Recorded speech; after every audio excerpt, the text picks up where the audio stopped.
Hi everyone, welcome to Thursday, and today we are going to take a look at some of the ETFs that are listed on the US markets. We're going to look at the Vanguard S&P 500. We are going to look at the SPMO, which is a momentum index. Again, it invests into the S&P 500, but it's looking at the top momentum stock. And we'll also take a look at the QQQM. Now, before we go and do that, I just want to remind you that on Tuesday, I am running a Retire with Confidence course, and it's a 3-part session. So Tuesday is the very first one, and this is where we're going to talk about basically what retirement really looks like for you and what's important to you, and just take away some of those anxiety feelings and things about money matters, obviously. The second week, we're going to look at making your money last and understanding different things such as decumulation, how New Zealand super plays obviously a very important role, and also your KiwiSaver. We're going to look at how to spend with confidence rather than guilt, and planning for rising costs and the unexpected that comes in. And then the last week, we are going to cover well-being, protection, peace of mind. So we're going to look at things like your health, protecting through insurance, and again, preparing for those what-if moments. So I'd love to see you there. If you are nearing retirement, or even if you've only just entered retirement, this is the perfect course for you, because we're going to cover a lot of things that will certainly, hopefully, help clarify what's working for you and what can happen going forward. Anyway, link for that is below. Just remember that today's session is about education, definitely not intended to be personalised financial advice. If you're looking for that, then naturally you do need to go and have a chat to your own financial advisor. Let's share my screen. Right, up here we're going to take a look at the Vanguard S&P 500 ETF. So naturally this invests into the S&P 500, and Vanguard is the product provider for this. I've got this up here on the 5-year screen, and you can see it's been a lovely, strong run pretty much since down at the lows, which was sort of around October 22. We obviously did see quite a dip happen through February last year, and it reached a bottom here in about July, and then naturally it spiked on again. Now that's quite common in that for markets to do that sort of thing, but it's really interesting how quickly, you can see by these red candles, how quickly a market can drop. And that's why you do need to protect yourself. And what I mean there is using stop losses. Now let's just zoom in. So the Vanguard S&P 500 reached a high here, which was the beginning of this year, and it closed at $638. And it's sort of been hitting that, or thereabouts hitting it, but it hasn't really been breaking through. And that can be quite common when you do see tops form like that. If it keeps hitting it, and then eventually it will obviously break through. And we can see here that we've had really 3 weeks in a row. Even last Friday, it was still hitting that top line. Whether it's trying to boost through, that's hopefully what we're wanting to see. But what I've zoomed in here to show you is on Friday, we've really got that little doji there. It never really went anywhere. We've got a green volume bar down the bottom. There was more buying ended up going on than selling, even though that the price really sort of came down a little bit, not much, but there's not a lot of volume on Friday, and that's perfectly fine. But I just wanted to show you that. Let's go back out, and we will put on our moving averages. Like normal, we like to use the 30 exponential, and we'll also put on the 15. Right, you can see here that these moving averages, they crossed to the upside at around June last year, middle of June, and we've had an exceptionally strong run since then, which is good. They're still trading above both of those, and that too is really good. Doesn't look like anything sinister's about to happen there. Let's have a look on the 1-year chart.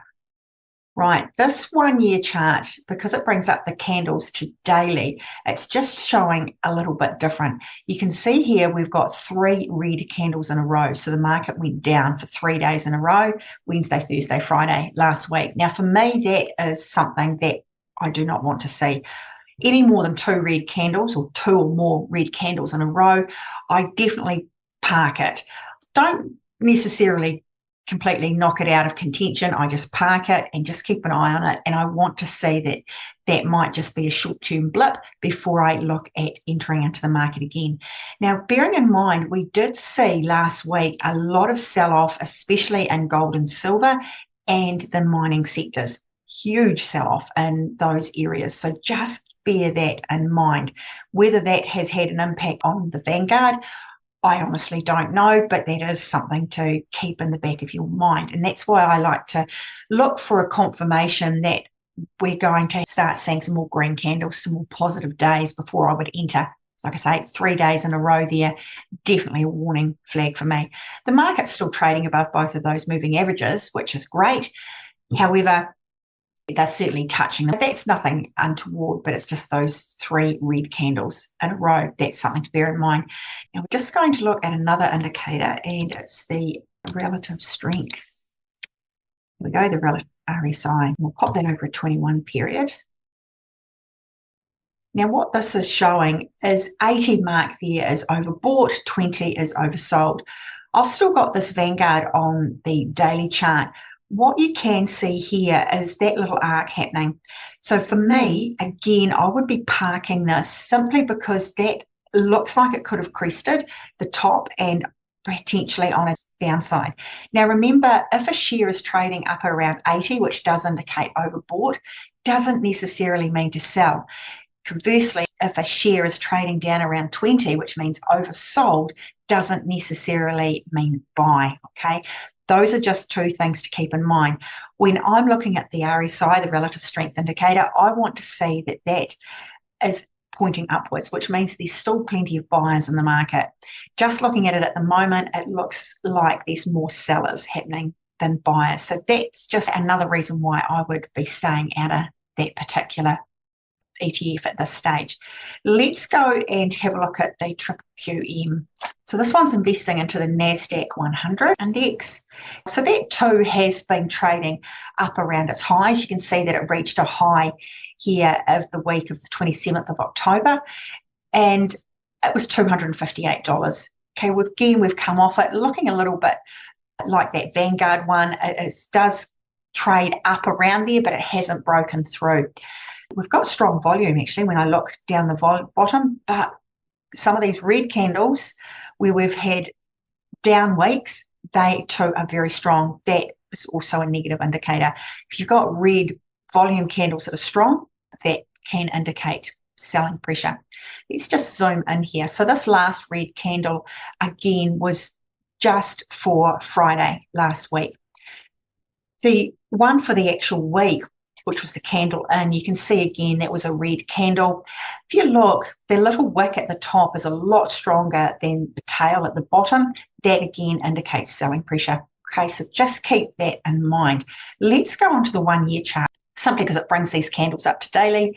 And again, if I look at that, again, you've got 3 red candles in a row. So again, not a good sign. Okay, and if I just hover on these moving averages, it does look like that 15-period moving average is starting to trend down.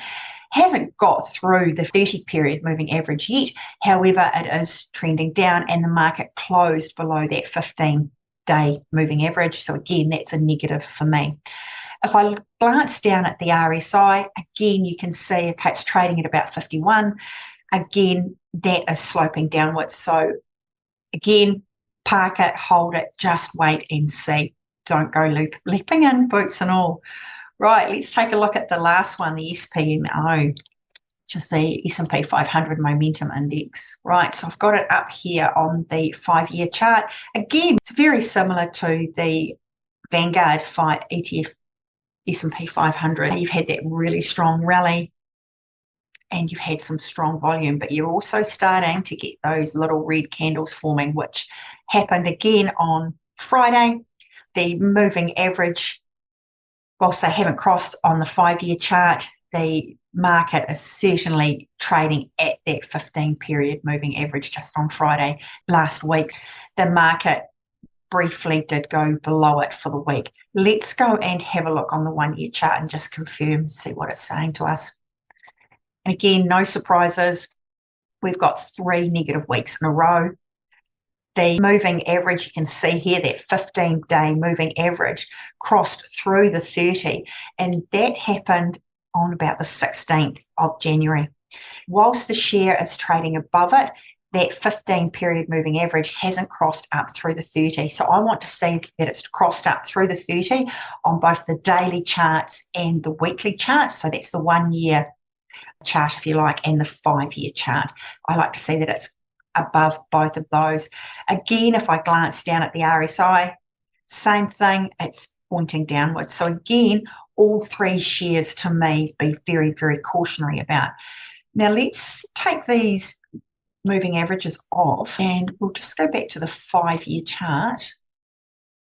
And I'm going to make a comparison for this S&P 500 Momentum ETF versus the Vanguard. So I can just click on the comparison indicator up there, and for the quote I can just put in VOO. And you can see that the Momentum ETF is certainly outperforming the Vanguard one on a 5-year basis. So the Vanguard is up around 58%. The Momentum ETF is up around 94% over 5 years. It's interesting that it sort of started outperforming at around January last year. And even though the lines certainly do mirror it, obviously with the Momentum ETF, you've got a lot more exposure to some of those higher conviction stocks, the NVIDIAs and some of those tech stocks that certainly drive a market. So that's why you're seeing that divergence there. Anyway, I'll stop sharing. I really hope that's helped. Like I say, markets fell quite heavily last week, and when I was doing my research over the weekend, there certainly wasn't a lot of opportunities out there that I was considering. But hey, do your own research, and if there is something that you would like me to review for you, by all means, sing out, let me know, and I'm happy to do that. And hopefully we will see you next week on the Retire with Confidence course. Take care.